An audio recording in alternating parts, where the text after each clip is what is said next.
Welcome to the section on getting ready for an art fair or hosting your own home sale. Both are in this section. You'll need to refer to the section on galleries for some of it, so make sure you listen to that one too, even though you're not interested in showing in galleries. I give you lots of tips that are applicable to art fairs and art sales. Do you want to participate in an art fair or an art sale? There are many kinds of fairs, and again, my advice is to start close to home. You are more likely to know some of the artists participating. You may even know some of the organizers. Make a list of the art fairs near you. I encourage you to visit these art fairs before you apply. List the top 3 and why you like or do not like these particular fairs. All art fairs have an application form. Generally, the application form needs to be filled out and handed in about 6 months before the event. Most application forms are online.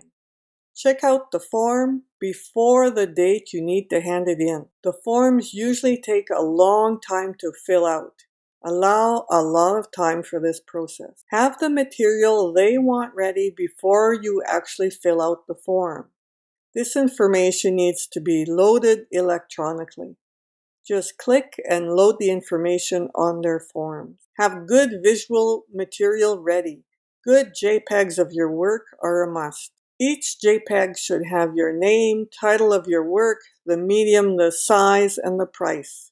If you don't know how to do this, learn how. This is a must. Most JPEGs need to be formatted to a certain size. Learn to do this too. They will ask why you want to join this group. Think about your answer.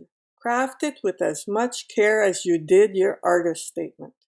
You are joining a group with a particular goal in mind. For example, they might want to promote local artists only or only contemporary artists. Try to meet some of the artists in the group you want to join. You can learn more about the group and you may be able to get a recommendation from one of them. Read the application form carefully. Follow the instructions just like they ask you to do. Do not say this is good enough. It is not. You will need to follow the instructions exactly or you will be eliminated immediately. They will not look at your work if there is any part missing or badly done. There may be an interview with the group or group leader. They will ask you about your work. Mostly they want to see how you are in a public situation. Read the section on approaching galleries. There I give pointers on how to dress and prepare for an interview. All the information in that section applies to this interview. The interview may be via Skype. Find a spot in your house that looks tidy and looks professional. Have a quiet spot where you will not be interrupted. If you have a dog, make sure he or she is not there and barking during the interview. I am sure you get the picture. Keep in mind that there's often a fee for participating in these group fairs. Do you have enough money to enter? There are several requirements that are often not listed. Make sure you know about these ahead of time. Talk to other artists. Make sure you can afford these items.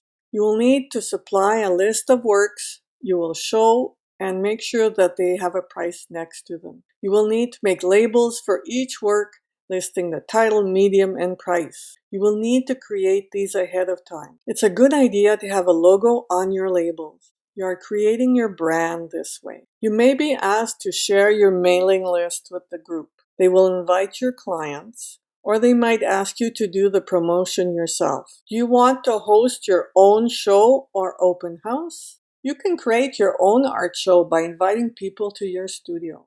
Your studio can be in your home or outside your home. There are many ways to approach an open studio day. You can invite friends and family to come and see and buy your work. You can add to this by handing out flyers to your neighbors and inviting them too. Here are some steps I suggest you follow. Pick a date for your show and open house. Make sure that is several months away. You need to prepare. You'll need a lot of time. Create all your promotions for it. This will include flyers and social media posts. You want to hand out the flyers about a week to 10 days ahead of time. You will need to create a series of posts on social media for your show. For example, 10 days before your show, you will announce the open house. Show a visual of your work. Each day after this, you will put in a shorter post showing your studio as you clean it up. You will show yourself putting a painting on the wall. You will be putting the finishing touches on your work. You can show your framing and your art table full of paintings. Show only parts of the work and not the whole painting. These are called teasers. The day before the show or open house, you show an image, wide shot of your studio ready to go. In bold type, you announce that the show is tomorrow. You can be ready a week or more before the event and have the photos to post ready to go. Get rid of the clutter in your studio. Make it look clean and tidy. You may have to hide things under the table, and you may need a big tablecloth to cover it. This is what most artists do. Read the section on approaching galleries about relaxation techniques and practice. Have a short 1-minute speech about your work ready.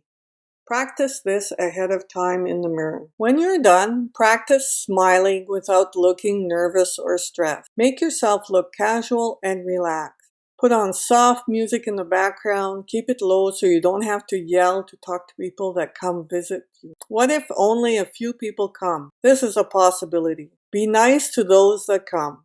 They will spread the word about your work, and the next time, more people will come.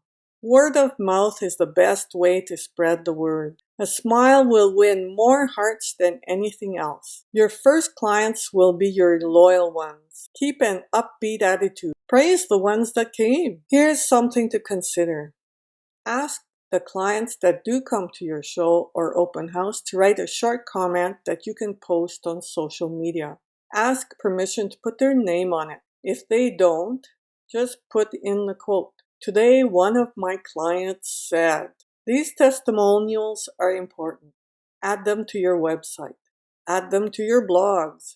They are comments about your professional ability. So right now, make a list of the things you need to get ready. That's it for this section. Do your tasks now, and then we'll see you in the next part.